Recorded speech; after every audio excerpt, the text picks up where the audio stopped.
Hello दोस्तों, नमस्ते, प्रणाम। आप सभी का मेरे चैनल पर स्वागत है। तो दोस्तों, ये बेटी का जोग है।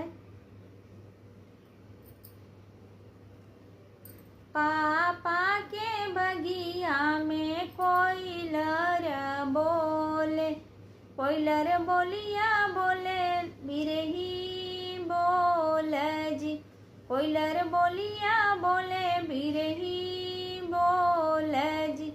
पापा के बगिया में कोयलर बोले, कोयलर बोलिया बोले बिरही बोल जी, कोयलर बोलिया बोले बिरही बोल जी।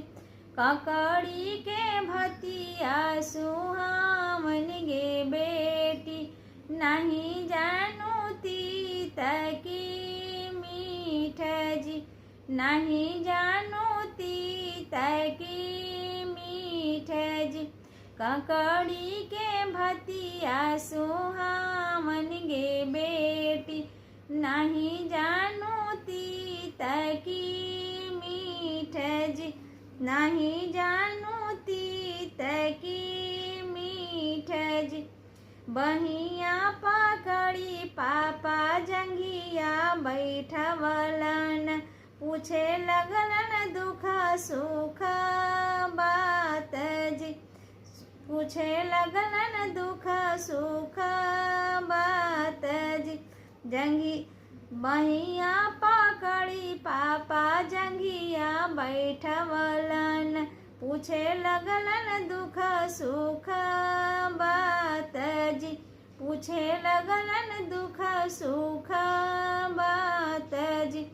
दुखवा कहत पापा फटले करे जवा, सुखवा कहत नैना लोर जी, सुखवा कहत नैना लोर जी।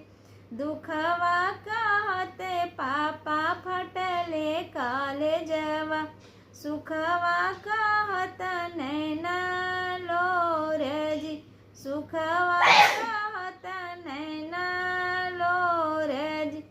घर में से निकलते पापा फटले काले जवा, डोलिया चढ़त नैना लोर जी, डोलिया चढ़त नैना लोर जी। घरवा निकलते पापा फटले काले जवा, डोलिया चढ़त नैना लोर जी, डोलिया चढ़त नैना लोर जी।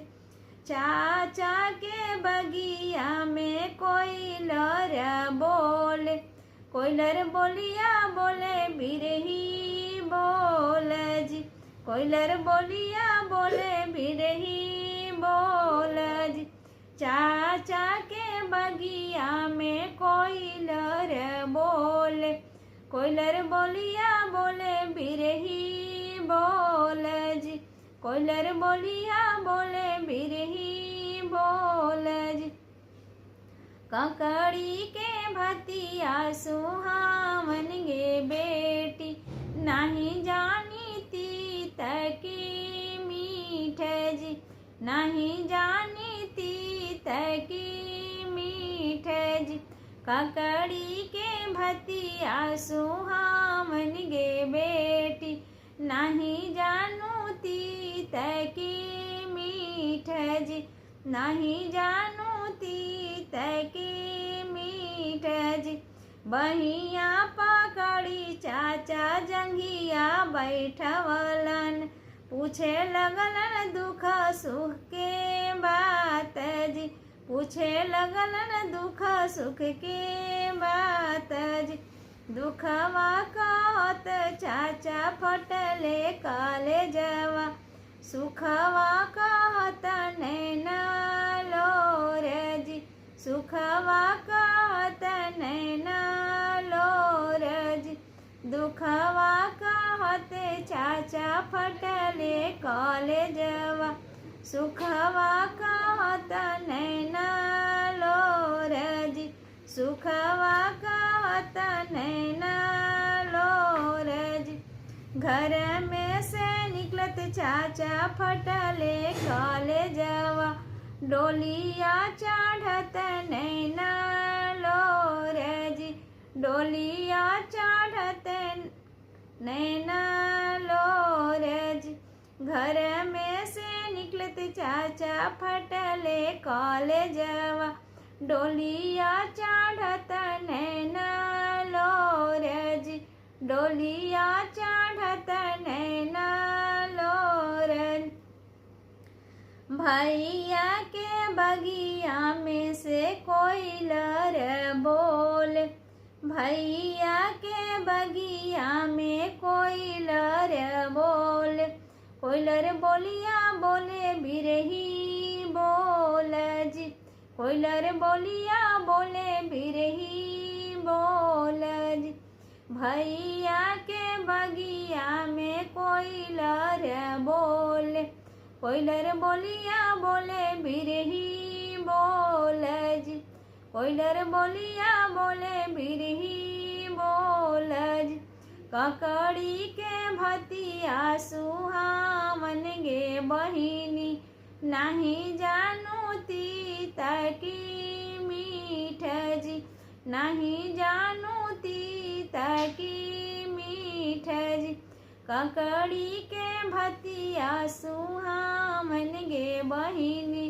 नहीं जानू तीता की मीठ जी नहीं जानू तीता की मीठ जी बहिया पकड़ी भैया जंघिया बैठवलन पूछे लगलन दुख सुख बात जी पूछे लगलन दुख सुख बात जी बहिया पकड़ी भैया जंघिया बैठवलन पूछे लगलन दुख सुख बात जी पूछे लगलन दुख सुख बात जी दुखवा कहत भैया फटले कॉलेजवा सुखवा कहत नैना लोर जी सुखवा कहत नैना